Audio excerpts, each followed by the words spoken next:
Hello, good morning! Welcome back to our YouTube channel!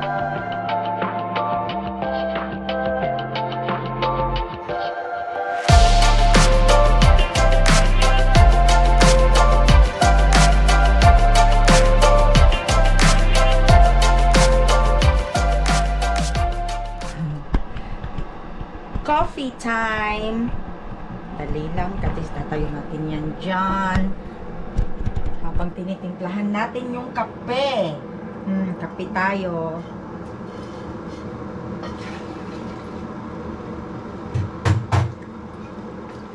So today is going to be a long day. Actually, lahat ng for 4 days, it will be a long day for me. Kasi may trabaho ako sa kabila at the same, and then after that, may trabaho din ako dito sa aking part-time job. So, we'll see kung makakasurvive tayo for 4 days. Kape muna para makasurvive talaga tayo.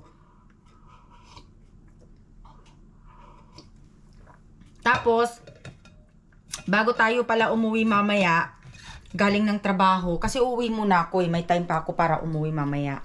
Dahil 4 o'clock pa naman yung pasok ko sa kabila. And then, dito naman sa aking full time is 12 naman yung uwi ko. So, I have 4 hours na pwede pang magluto and all that, mamalengke. So, mamaya, tignan ko kung maisasama ko kayo sa tindahan kasi naka-sale today ang New York steak. So, bibili tayo kasi Sir Alan ay may trabaho siya ngayon sa kanyang work.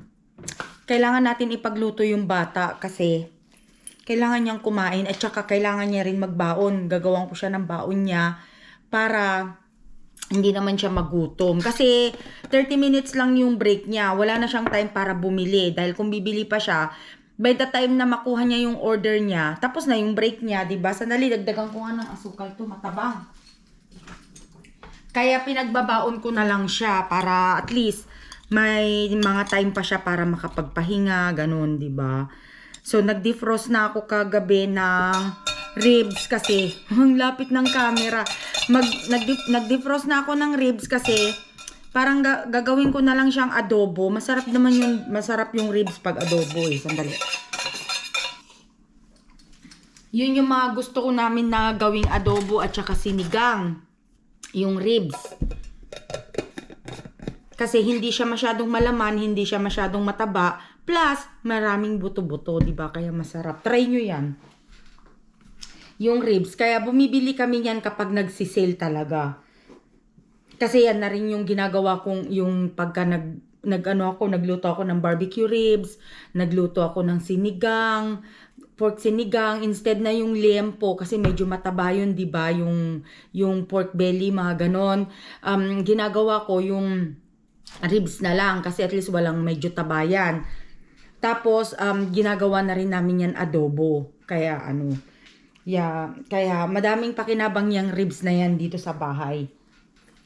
So, nagsasapatos na tayo tapos magre-ready na tayo paalis, okay? When your eyes close, I know I'm right behind them, full scope. Inside your mind, I've seen the post. You miss me and it shows. Funny how you think you're moving on. Oh, even in the morning, I know you still feel me. Wrapped up in the sunlight, peeking through your curtains, buried in the music. All the birds are singing out. I know you still feel me now.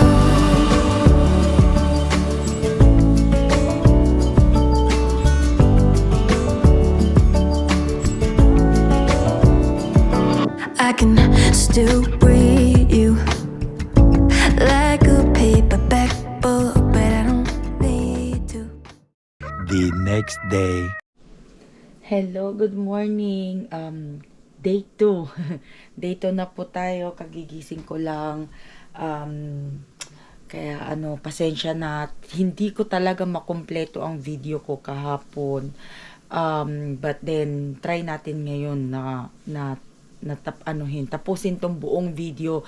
So itong video na to ay including yung kahapon. So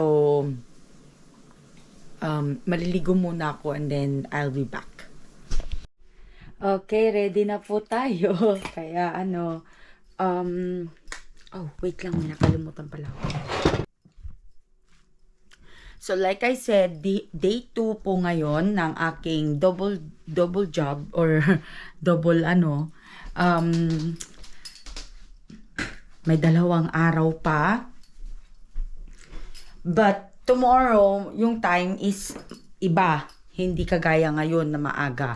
Kaya may changes naman bukas. So, mahirap lang kasi yung gumising ng sobrang aga ng ganito, 'di ba? Tapos yung nagtrabaho ka pa ng gabi. So yun yung mahirap. Kaya I'm not complaining, sinishare ko lang po, okay? Hindi ako nagko-complain dahil unang-una ginusto ko tong trabaho na to.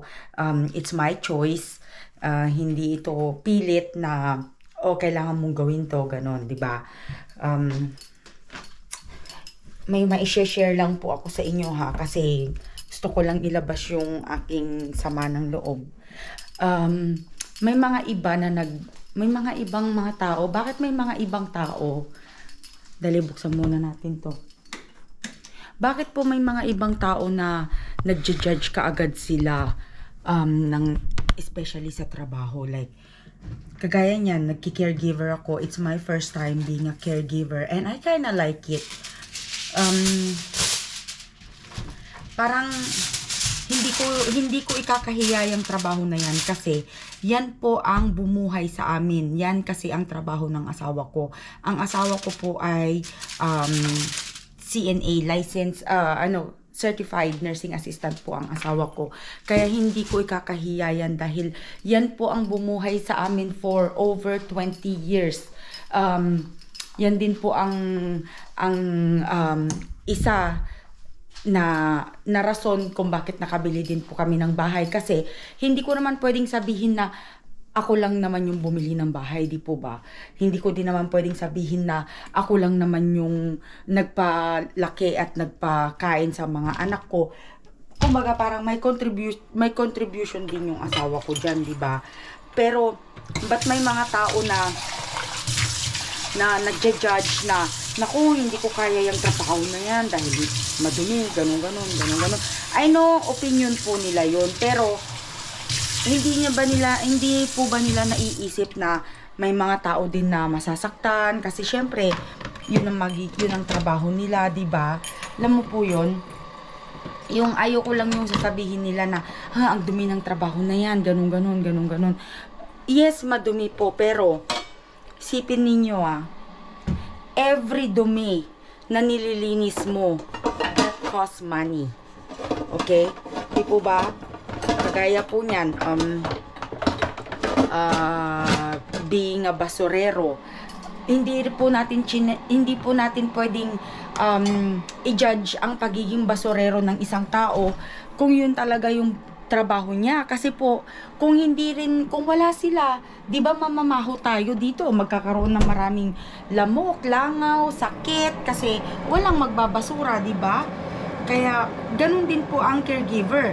Kung wala po ang mga caregiver, mga nurses, sino po ang mag-aalaga sa atin? Sino ang maglilinis sa atin, lalo na sa mga lolo, lola, yung mga hindi natin kayang gawin, sino ang gagawa para sa atin? Di po ba sila? Kaya sana po yung mga iba, hindi ko sinasabi na kayo, yung sinishare ko lang po yung mga naririnig ko, especially sa trabaho, kasi parang nakaka-stress po, nai-stress ako na ganun yung mga naririnig ko, na feeling ko parang nakakadiri yung trabaho ng pagiging caregiver. Nung time na hindi ko pa po siya na i-experience yung ganyan, tinatanong ko po yung asawa ko talaga, parang hindi ka ba Kumbaga parang hindi ka ba nadidiri kasi ganyan yung trabaho mo? Yes, inaamin ko. But he never kong ginudge yung asawa ko na, ganyan lang naman yung trabaho mo. Ano ka, madumi. Never ko pong ginudge yung ganyang trabaho kasi madami po sa pamilya ko ang nurse, madami sa pamilya ko ang caregiver. Kaya po hindi ko yan i-judge. Nagtatanong po ako, yes, and that's normal. Pero, never ko silang ginudge na, ano ba naman yung trabaho mo? Ganun. No, hindi ko po ginanon. Kaya, masakit lang sa pakiramdam na ganun yung mga ibang tao na akala mo kung sino, di po ba? Sana po, kung ano man yung opinion mo at alam mong makakasakit sa ibang tao, huwag ka na lang magsalita, di ba? Kaya dahil wala ka naman alam at wala ka doon sa mga nangyari sa mga naging buhay nila kung bakit ganun ang trabaho nila. Di po ba? So, yan lang. Na-share ko lang. That's my day 2. Kaya, lesson learned. Dapat po, kung wala kang masabi na maganda at alam mong makakasakit ka sa iba, huwag ka nang magsalita. Just keep it to yourself para po wala ka nang masasaktan. Although siguro masaya ka pag may nasasaktang iba, ganun, 'di ba? Masaya ka na may nasasabi kang ganun na nakaka-offend sa iba. Kasi iba-ibang tao 'yan eh. May mga tao na hindi nila mapigilan ang sarili nilang ganun dahil masaya sila pag may nasasaktan sila na ibang tao. Kaya tawag po doon, alam niyo na kung ano. Kaya ni-stress lang po kasi ako. Kaya kasi everyday na nagtatrabaho ako doon sa full-time job ko, magmula nung nalaman nila na ganito yung trabaho ko, parang nako, hindi ko kaya yung trabaho na yan, hindi ko masisikmura. Hindi ko naman sinabi na sikmurain mo kasi unang-una hindi naman ikaw yung nagtatrabaho. So, just keep it to yourself, di po ba? Kasi, yan po ang bumuhay sa amin.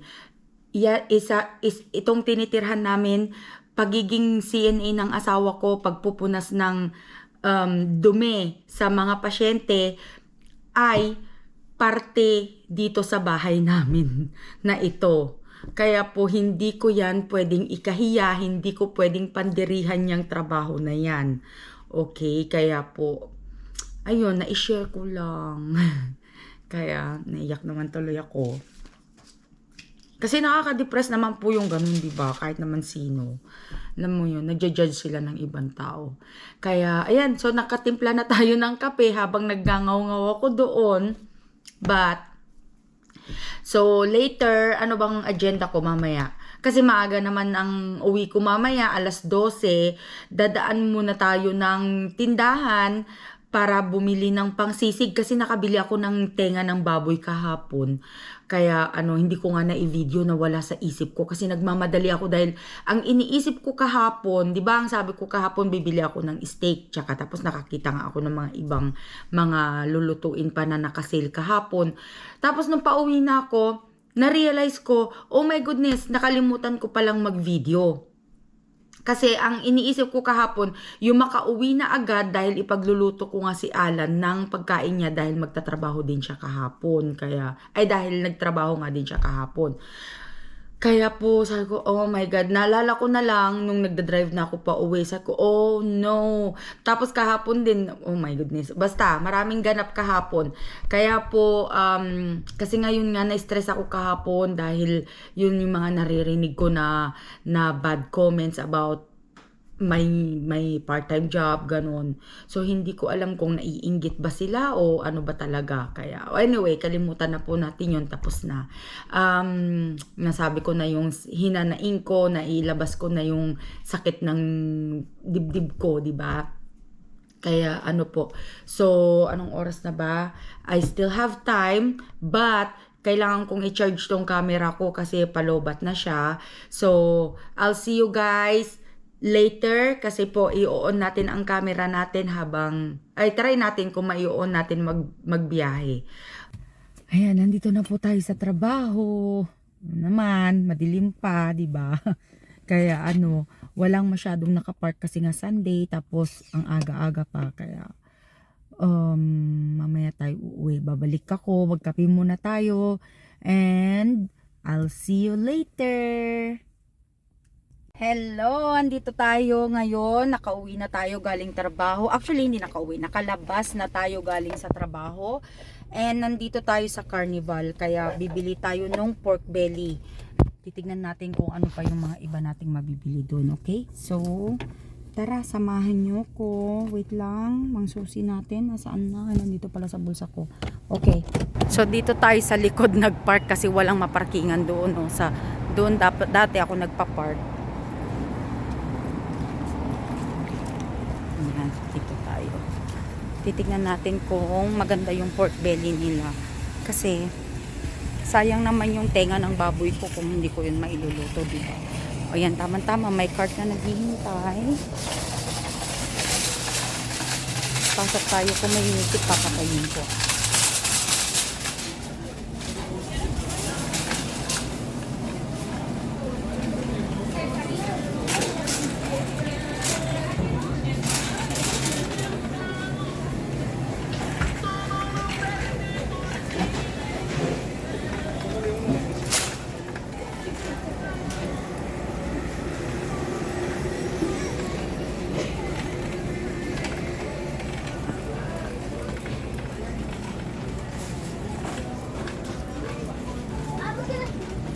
May music.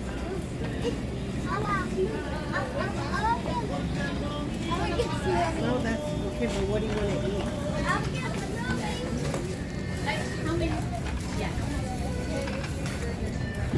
Okay, let's check the pork belly. Nasaan ang pork belly nila? Walang pork belly. Oh, wow.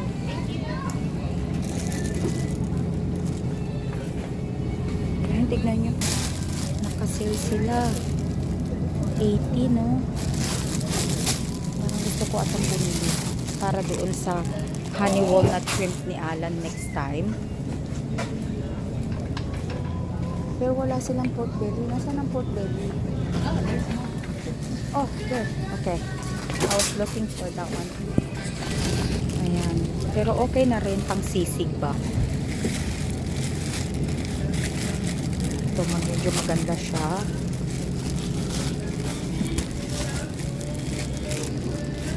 Kano to? Ito. Tignan natin yan.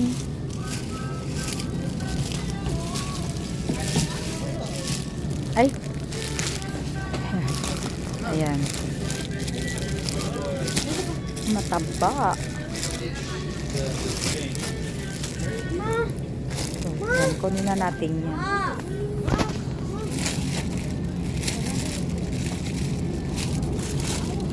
Ito na lang. Tama na yan, dalawang yan. So, ayan na lang yung nabili ko for today. Magbabayad na tayo, tapos uuwi na. So, I'll see you at home. Hi! Andito na po tayo sa bahay. Nakabihis na ako. Tignan nyo naman ang aking hair. Nakakain na rin kami ni Alan ng lunch. Na-prepare ko na ang lulutuin ni Rani for dinner. Ay, excuse me po. So, eto, nag-bake ako ng patatas. Eto, luto na. Hindi ko alam yung dalawa, hindi pa luto. Andun pa sila. Nag-moist na. So, binibake ko pa siya. And then, ito na yung steak. Para mamaya, iprito na lang dyan. Kasi prito lang, wala kaming inihaw eh. Wala kaming pang-ihaw. Kaya, prito na lang, di ba? So, medyo nagpapahinga lang ako ng konti. Kasi, papasok naman tayo mamaya doon sa part-time job natin. Kaya, I'll see you guys later. Hi! Day 3! Day 3 na po tayo ngayong araw na to. Kahapon, hindi na ako nakapag-film kasi pagod na ako. Tapos, alam nyo ba, may kukwento pa ako sa inyo mga kakabsat. Pag uwi ko, no, bigla ba naman akong nagkaroon ng vertigo for no reason. Hindi ko alam. Basta, humiga ako.